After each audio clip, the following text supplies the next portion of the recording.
Story 1. Back in 2011, I was a rookie cop in a small mountain town in Colorado. Mostly wildlife calls, domestic disputes, the occasional drunk crashing into a pine.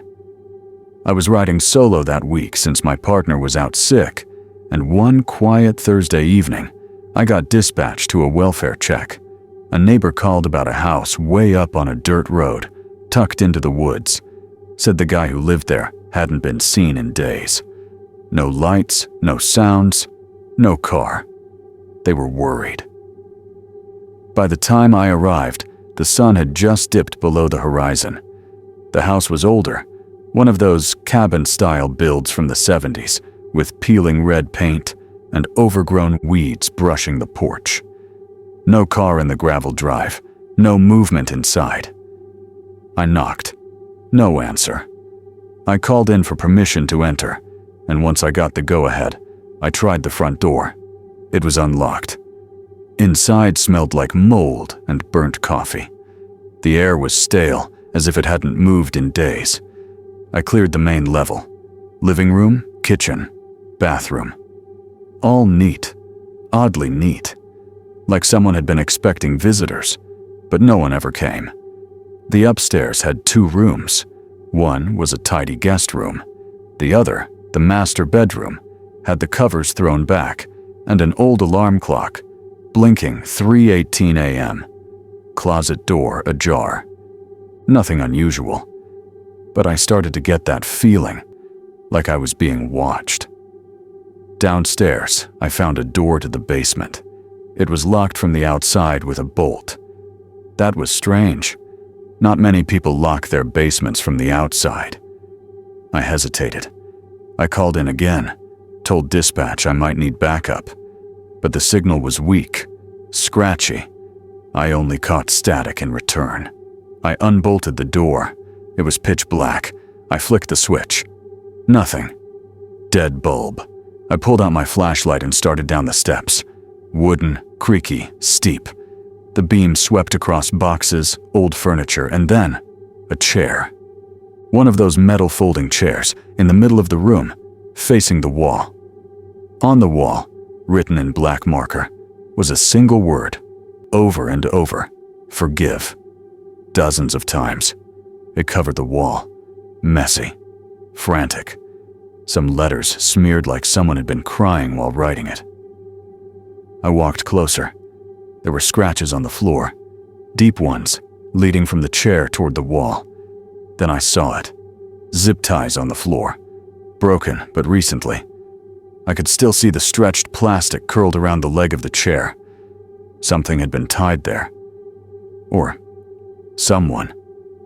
My light flicked, just for a second. When it came back on, I swore the chair was facing me. I stood frozen. Not from fear exactly, more from confusion. My brain trying to catch up with what I was seeing. I turned and walked, calmly, back up the stairs. I relocked the basement and called for backup again, more urgently this time. The static was gone now, but no response. Nothing. I went outside to check the perimeter. That's when I saw the footprints. Bare feet. One set, leading from the edge of the woods to the back of the house. And then, another set. Smaller. Also barefoot. Both entered the house, but only one set came back out and disappeared into the trees. I waited in my cruiser until help arrived. Nearly an hour. When 2 other officers showed up, we cleared the house again. Nothing. No signs of anyone. But that basement, when we opened it again, the chair was gone. Completely gone. No scratches on the floor. No writing on the wall. Just dust. They looked at me like I was tired or spooked. Wrote it off as stress. They didn't see what I saw. But I did. And weeks later, when that same house burned down under suspicious circumstances, I wasn't surprised. I never told anyone what I really saw in that basement. Or how, sometimes, in the middle of the night, I still wake up at exactly 3:18 a.m. every single night. Story 2. It was 2017 when I transferred to a quiet precinct, just outside Des Moines. I'd burned out from city patrol and needed something slower, quieter. I ended up on night shifts mostly, just me and the occasional drunk driver or skunked raccoon call. My dog Jasper, a retired K9 shepherd, rode with me most nights. He was old but sharp, still perked up when something felt off. That's what happened the night we got a call about a car abandoned by the side of a gravel road near the state forest. It wasn't even in our usual jurisdiction, but the local guys were tied up and asked us to take a look. When we got there, the car, a blue Corolla, was pulled slightly into the ditch, door wide open, headlights still on. No one around. I approached cautiously, hand on my holster. Jasper stayed in the cruiser, whining low through the open window. The car smelled like old fast food and something else, something faintly metallic. Inside, the driver's wallet was still on the seat. License said, Claire Fenner, 28. There was a bag of groceries, spilled eggs on the floorboard, but no phone. I called it in. Dispatch asked me to check the nearby area in case she'd wandered off, maybe hit her head. The road led to a dirt path, then to an overgrown trail that dipped into the woods. I debated calling for backup, but it felt like overkill. Just a welfare check. I took my flashlight, called Jasper to heel, and we started walking. About 100 feet in, Jasper stopped cold, ears back. I leaned down, gave him the hand signal to keep moving, but he wouldn't budge, just stared into the trees, his body rigid. I scanned the woods with my light. That's when I saw it. A faint red piece of cloth snagged on a low branch. I stepped closer. It was a scarf, and it had blood on it. Not much, but enough to raise alarm bells. I radioed in again. Static. No response. The deeper I went into the woods, the worse the signal got. So I marked my location with a ribbon and kept going, calling out Claire's name. And then, a voice, a woman's voice, soft, coming from deeper in the trees. It didn't sound panicked, more like she was repeating something. I froze and listened. It was hard to make out, but I heard, "I'm sorry, I didn't mean to. I'm sorry." I called out. No answer. I kept moving forward. The flashlight beam flickered off bark and wet leaves. My boots crunched on broken twigs. Then, just ahead, I saw her. Or someone. A woman in a gray hoodie, sitting on a stump, back turned to me. She rocked slowly back and forth, repeating that phrase over and over. "I'm sorry, I didn't mean to." I stepped closer. "Claire?" She stopped rocking, but she didn't turn around. I edged closer, keeping one hand near my belt. "Claire, are you hurt? I'm Officer Blake, here to help." Silence. Then her head turned slightly. Not all the way. Just enough for me to see one bloodshot eye glint in the flashlight beam. She whispered something, too quiet to hear. I leaned in, and she screamed. It wasn't words, just a raw, full-lung scream that echoed through the trees like it didn't belong to a human. I stumbled back, hand fumbling for my radio. Jasper barked wildly from behind me. I looked up. She was gone. The stump was empty. No footsteps, no rustling, nothing. I ran back to the trail. Jasper met me halfway, ears flat and tail low. I got to the cruiser, radioed in, finally got a signal. Backup arrived 20 minutes later. We searched the woods, found no one. But a week later, Claire Fenner's body was found 15 miles from that spot, face down in a shallow creek. Cause of death was blunt force trauma. Estimated time? Almost exactly 2 hours before I saw the figure in the woods. They ruled it an unrelated sighting, said I must have seen a transient or hallucinated under stress. But I know what I saw. I never took Jasper into the woods again. And every now and then, on late patrols, I swear I hear her voice, whispering the same words, coming from the tree line. I'm sorry. I didn't mean to. Story 3. Back in 2009, I worked in a dying steel town in Pennsylvania. Post-industrial decay and rust, surrounded by woods that seemed to close in a little more every year. We had one station, 4 officers, and barely enough budget to replace a flat tire, let alone modernize anything. That summer, I pulled double duty on night shifts while our chief dealt with back surgery. I didn't mind. Nights were quiet. Too quiet sometimes. One night, I got a call about a break-in at an old auto repair shop on the outskirts of town. Place had been abandoned for years.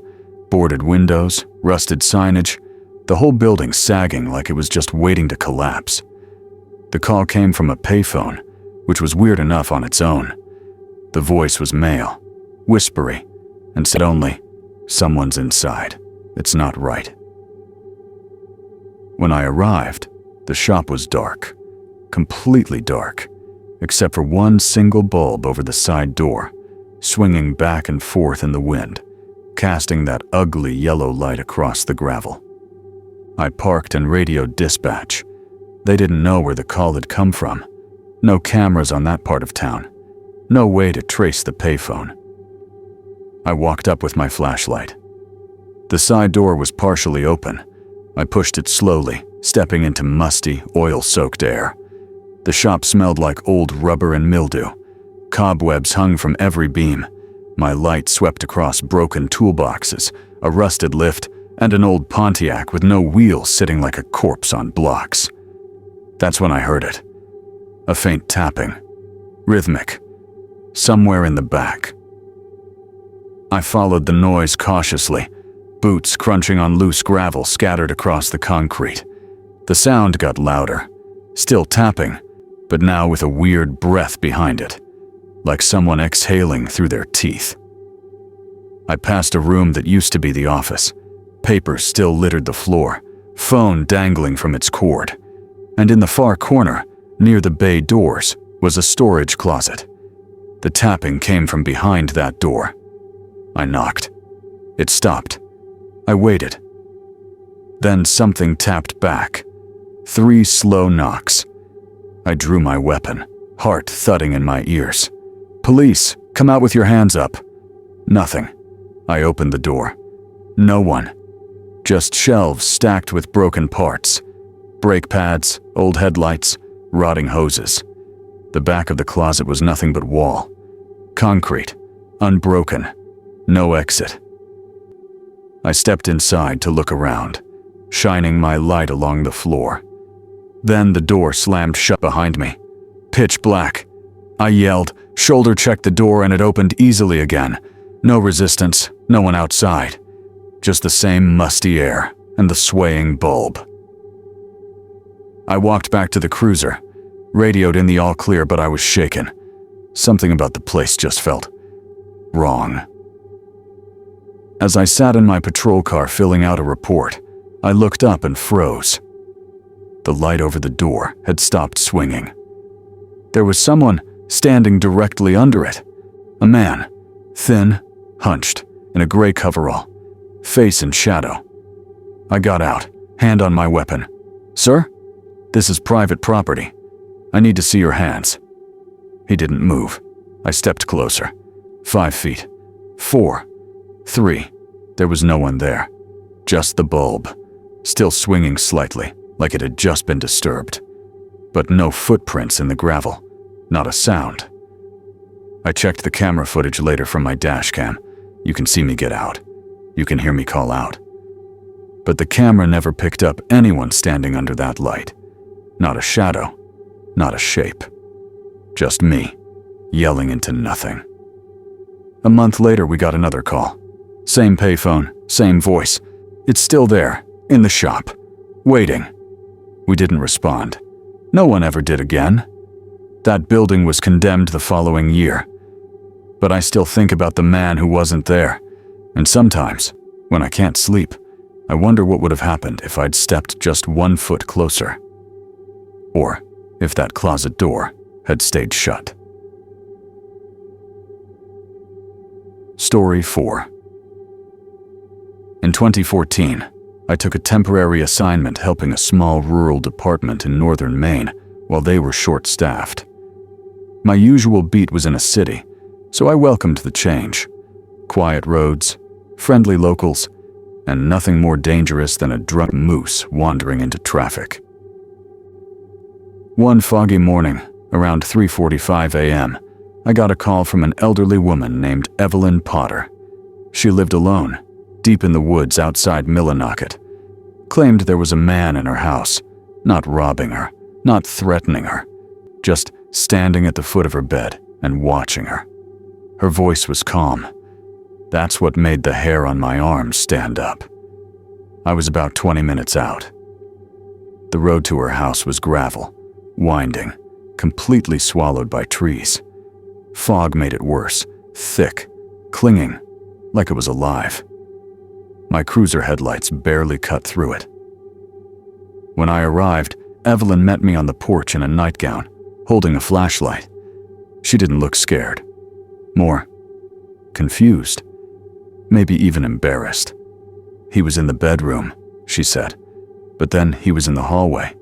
I locked the door, and he just disappeared. I did a sweep. Nothing. House was small. Living room, kitchen, single bedroom, bath. No signs of forced entry. Doors locked.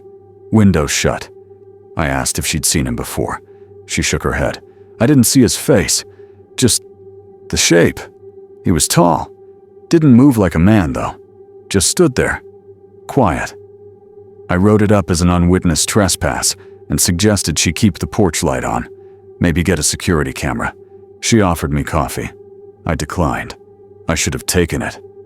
Because the next night, she called again. Same time. Same man. This time, I brought Deputy Harold with me. Mid-60s. Born in town. Knew everyone by name. Evelyn let us in, pale and quiet. He was in the kitchen, she whispered. I turned on the light, and he was already there, just staring at the sink, like he was waiting for something to come out of the drain. Again, we searched. Nothing. But Harold looked disturbed. Said the Potter family home had been the site of something awful decades ago. A drifter they took in during the winter who went missing. Never found. Rumor was he died in the walls. No evidence. Just stories. Evelyn hadn't mentioned that. I don't think she knew. The third night, I parked down the road and waited with the lights off. I had Jasper with me again. He liked the quiet shifts. Around 3:40, he started growling. Low, deep in his throat. I sat up straight.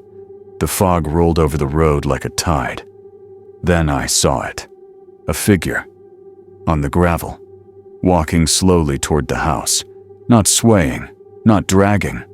Just smooth, constant movement. Too tall. Long arms.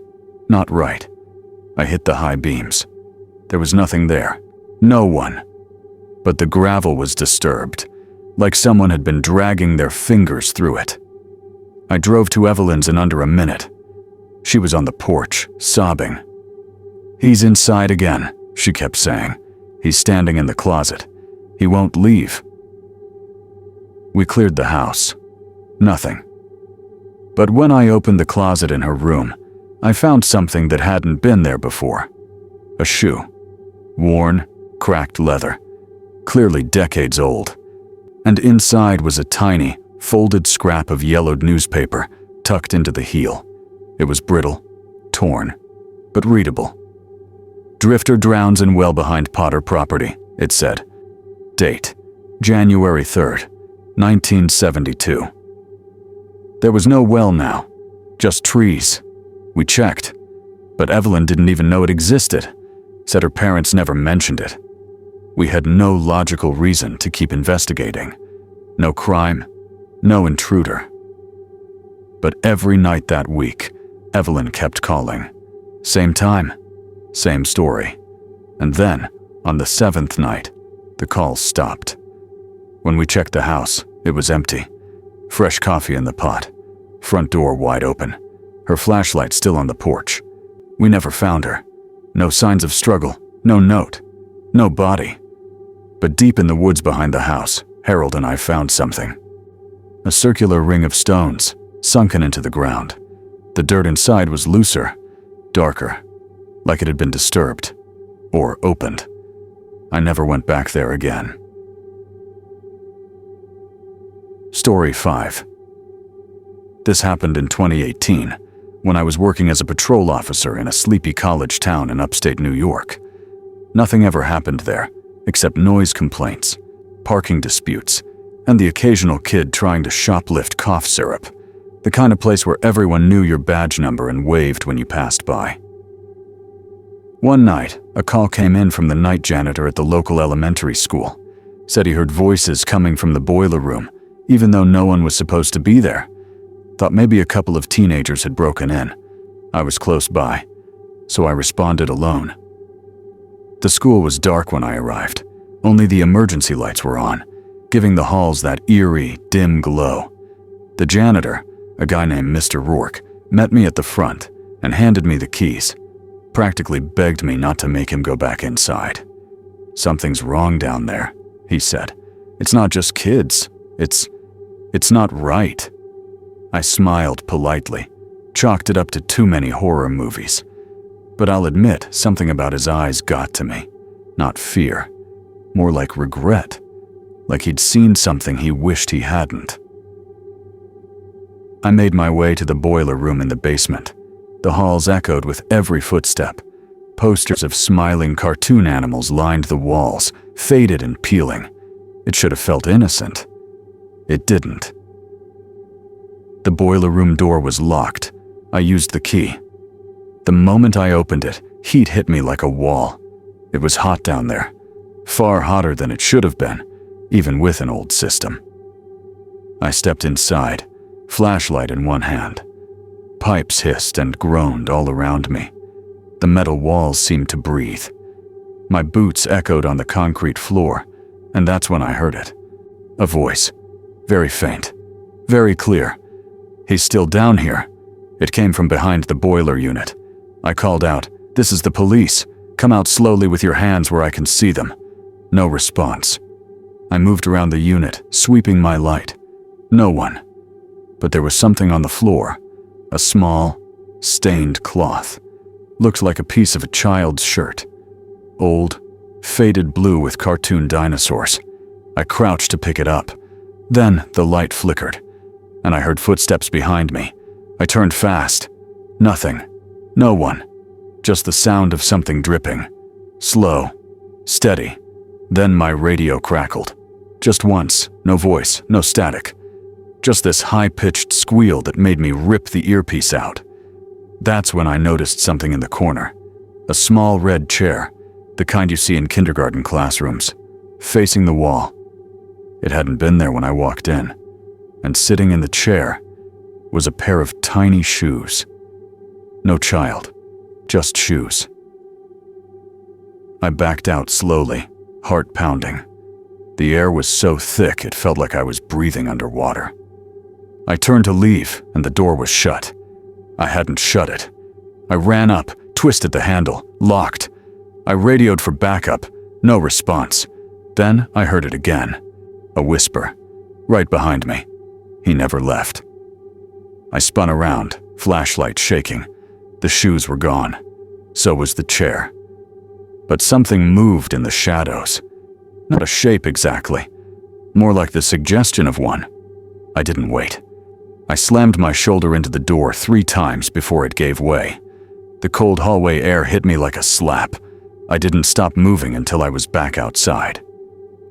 Mr. Rourke was gone. I called for backup. This time they answered. When we searched the boiler room together, it was empty. No chair, no shoes, no piece of a child's shirt. But I knew what I saw. A week later, I did some digging. Back in 1992, a 6-year-old boy named Brian Palmer went missing from that school. Last seen headed to the nurse's office. He was never found. There was a rumor that he'd gotten locked in the basement during renovations, and no one heard him screaming. I never filed a full report on what happened that night. But sometimes, when I close my eyes, I still hear that voice. He's still down here. Story 6. I was a state trooper in New Mexico when this happened. 2011, just after the holidays. Most of our calls were traffic stops or drunk drivers passing through on the I-40. But every now and then, something came in from the desert towns out past Grants. Places where cell service was spotty, roads turned to dust, and houses sat miles apart, with nothing but silence in between. One night, around 2 a.m., dispatch sent me to check on a property way off the main highway.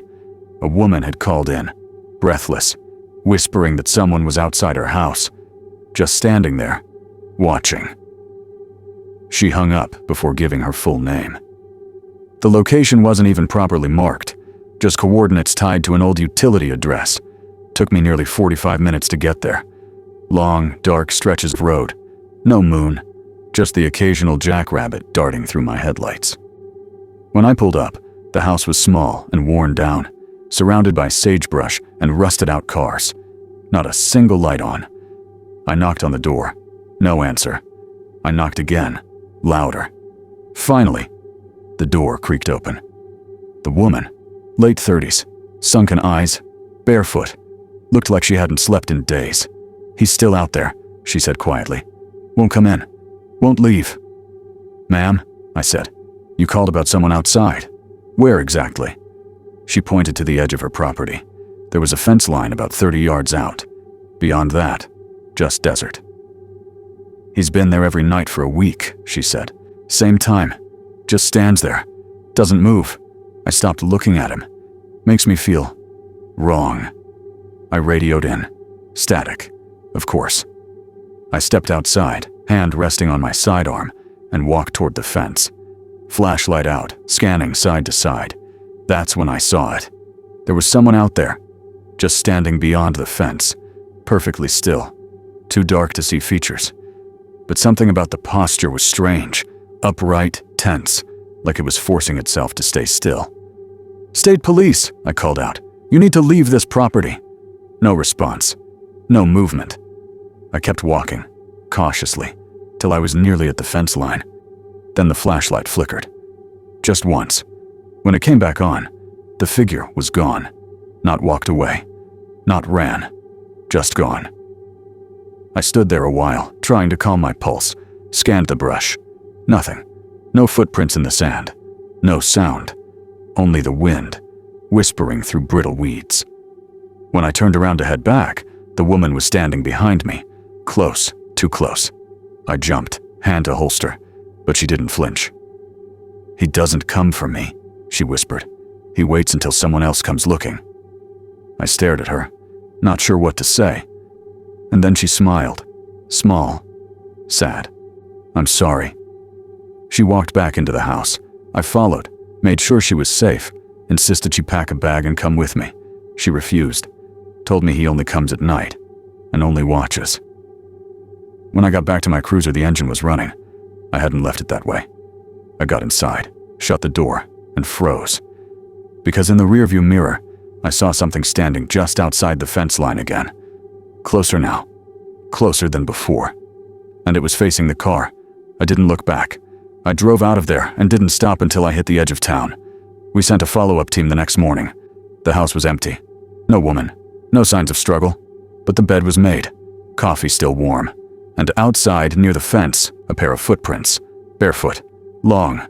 Deep. But only one set. No return tracks. Just one direction. Heading straight toward the house.